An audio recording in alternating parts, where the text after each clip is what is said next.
Hi, I'm Justin Moore, one of the pastors at Peace Hill Christian Fellowship, and this is our sermon for Sunday, March 28th, 2021.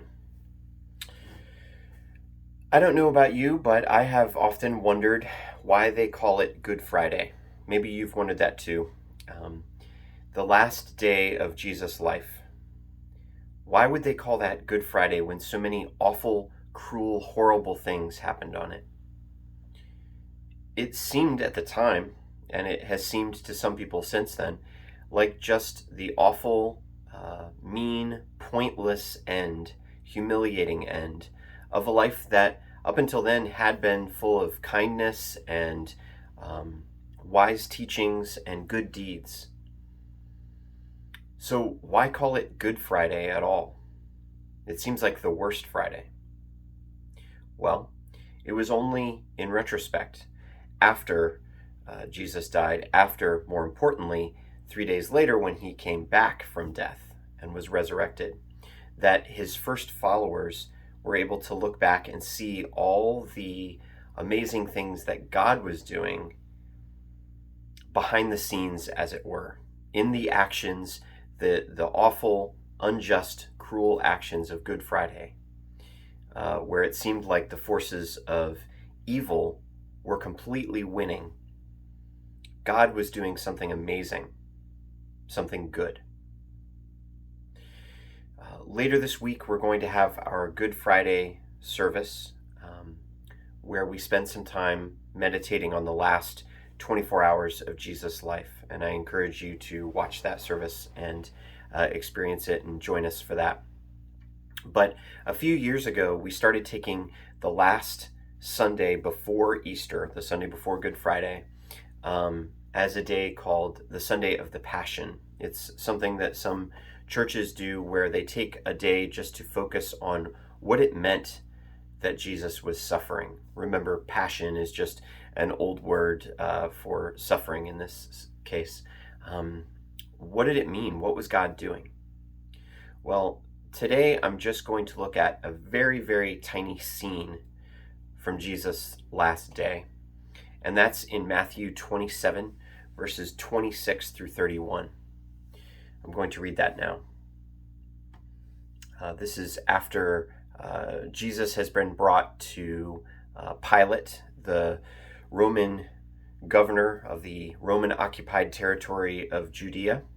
And Pilate is supposed to put him on trial for being a king or claiming to be the king, which Rome would have a problem with.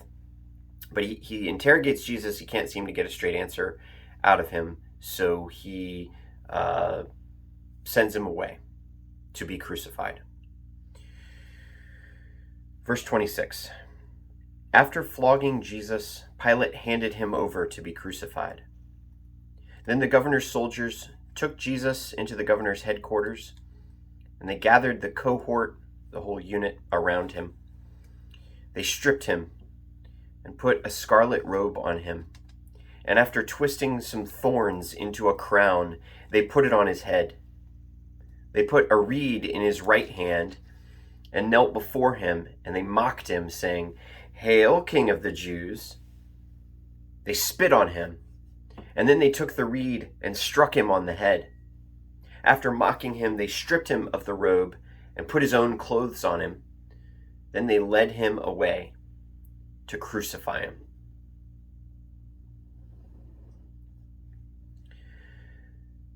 So, Pilate has totally been a coward and completely failed to do the justice that he was there to uphold.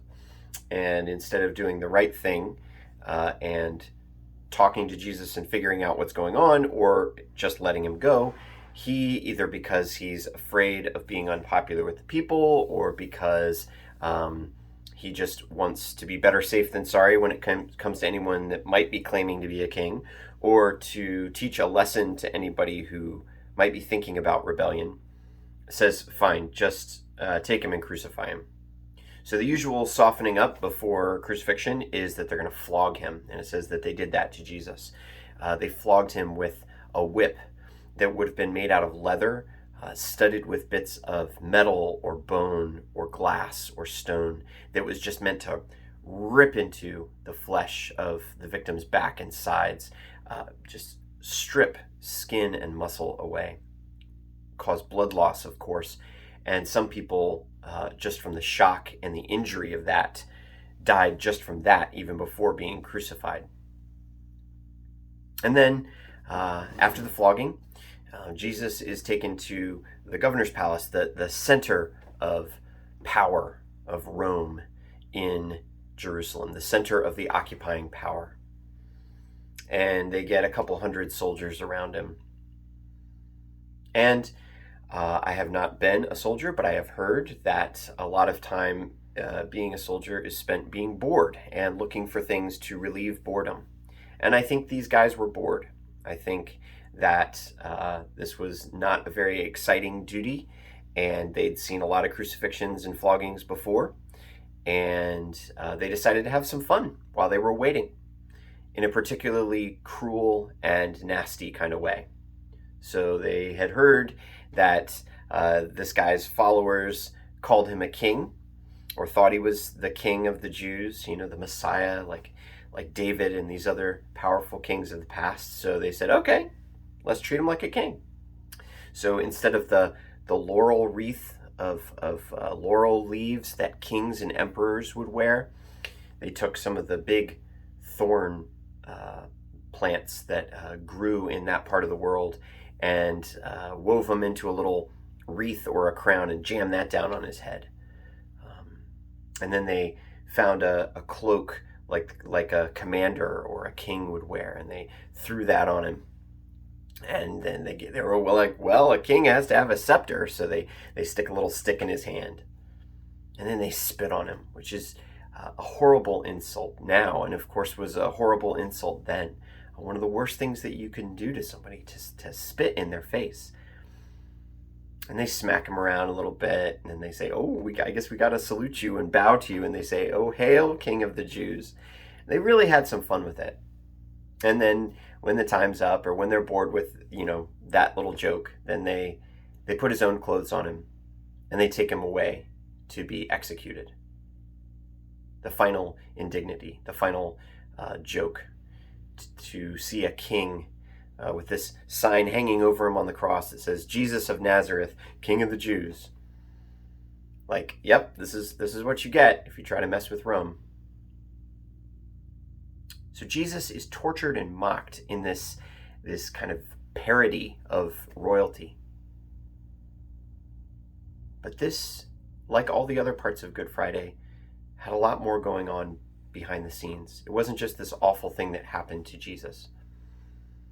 See, Jesus, as we know now, really was and is a king. Their joke was really true. But he went through this for us. I'm going to say just a couple of things about that.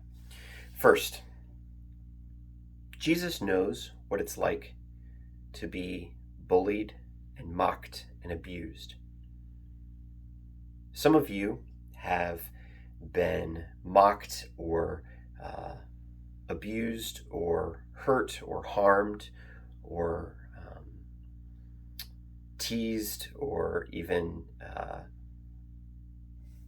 bullied because, all different kinds of things, because of what you look like, or that you were poor, or how you talked, or that you weren't as smart as the other people, or that you seemed clumsy, or maybe it's because you didn't fit in with that particular group that you were a part of, or wanted to be a part of, or maybe it's because of some aspect of you that was different, or who you were in love with, or your opinions about something, or just because the people that were doing it were bored, and because people are cruel. Maybe you were bullied by folks who were supposed to be taking care of you. I mean, think about it, that these soldiers and this governor, they were supposed to be keeping law and peace and order and justice in this place. And instead, they're being cruel. And some of you have been hassled or harmed or abused or mocked by people who were supposed to be in authority or taking care of you or treating you well. Your parents, your bosses, your teachers, administrators, police, pastors, spouses. Jesus knows through experience, knows intimately what that's like. And he identifies with victims. The New Testament letter to the Hebrews is talking about Jesus, and it says that he is not someone who can't sympathize with the people he helps. He can sympathize with all of our weaknesses and all of our sufferings because he suffered them too. Jesus is not someone who looks at your being victimized from afar or in an abstract theoretical way and kind of keeps aloof from it because it's yucky or pathetic or embarrassing. No. He's experienced it, and he has gone through it, and he knows what it's like, and he stands beside you in all the suffering and the targeting that you underwent. If you have gone through that, or you do go through that, and you turn to Jesus and look for sympathy and help, you will find that he does not dismiss you, because he knows what that is like to be abandoned and mocked and be in the middle of a circle of people who are pointing at you and laughing.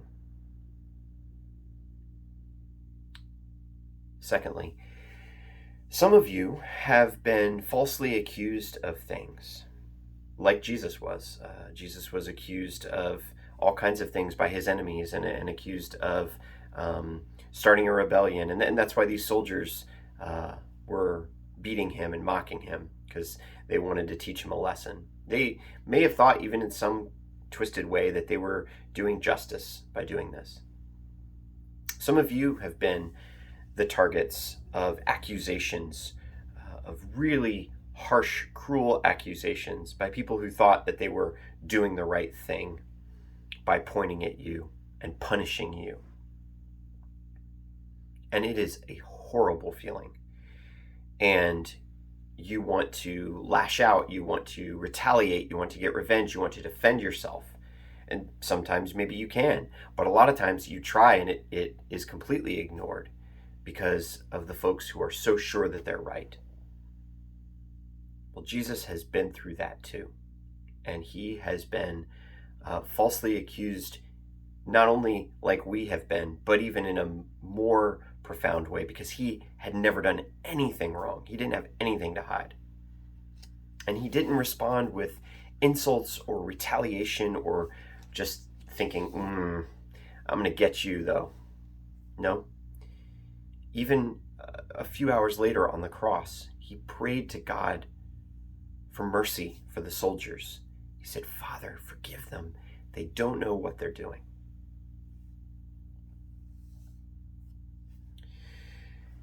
And then, of course, some of us have been accused of things that are true.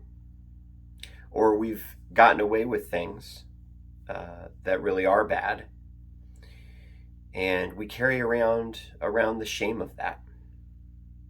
We carry around the guilt of that. And maybe it's people that we've been cruel to. Maybe it's times that we've failed to say or do what we know we should have said or done. And we know that there's a lot of things that we deserve that didn't happen to us.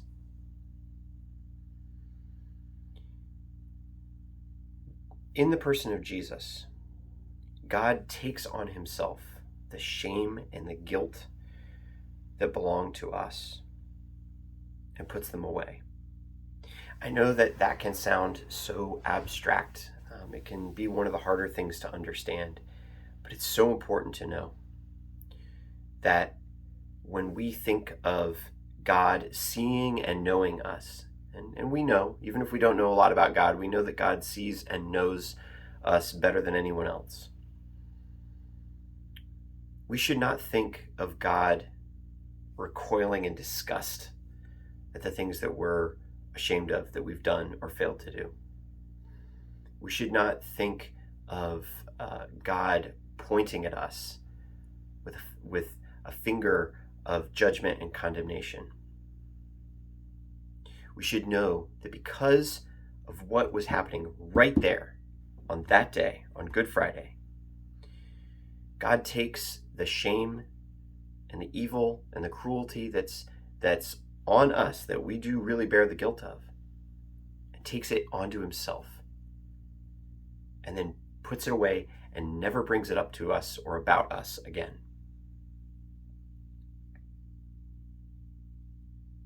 And then finally, the soldiers' joke, of course, was true in a way that they had no way of knowing. Jesus really was a king. He was the one through whom the whole world, including those soldiers, had been created. The book of Philippians, this letter about Jesus that was written just a few years later, says that he was equal with God and yet didn't cling on to that status, even though he deserved to have every knee bow to him. He did not say, well, I'm going to stay right there and be worshiped and applauded all the time because I deserve it. No. He came as a humble, serving king.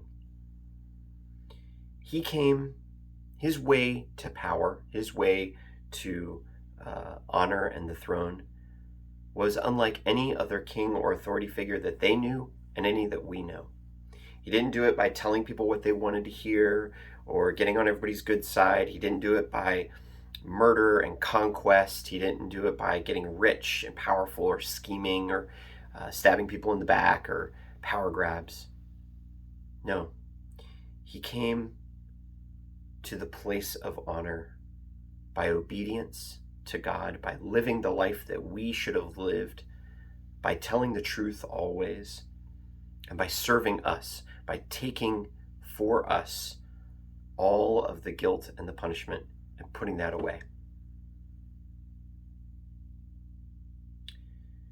Just a couple days after this, on Easter Sunday, when Jesus came out of the tomb, there were guards there too. I don't think it was the same guards, but same idea. There were soldiers there too. And the accounts of the resurrection say that when Jesus burst out in the full glory and power and majesty of a real king, that these men, these tough men, were so overcome with awe that they fell down and either played dead so he wouldn't notice them, or just were blown away by it and really did faint away like they were, as if they were dead. One day, Jesus will be revealed as king, and everyone will acknowledge that. And justice will be done for all the torturers and all the bullies, and justice will be done for the victims. But it won't be justice like what we see around us. It will be true justice. It won't be administered by some aloof, far-off, pampered ruler who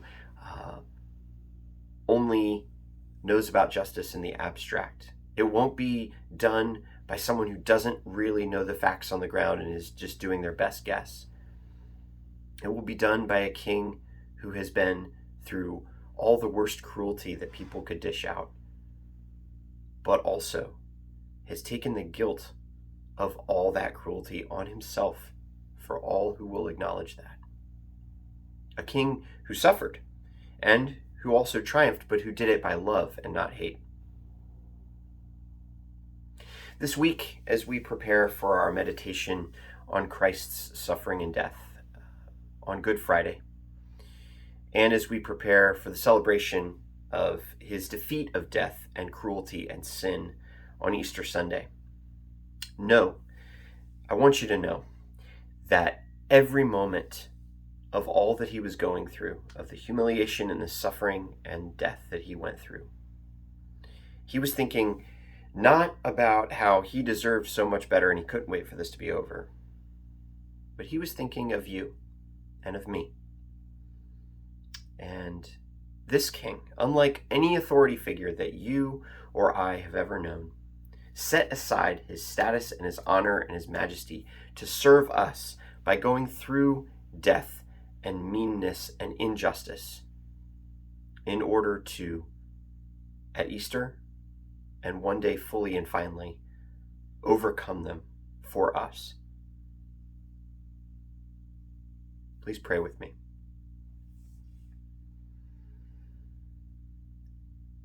Lord, it's hard sometimes to read and hear about these things that they did to you. It's hard because it's so sad and awful, but it's also hard because we know how we have been victimized. And some of us know how we have been the victimizers at times. Help us to see what was going on behind the scenes, behind the cruelty, that you were actually not just standing there, but doing something very intentional. We are in awe of how you went through this for us.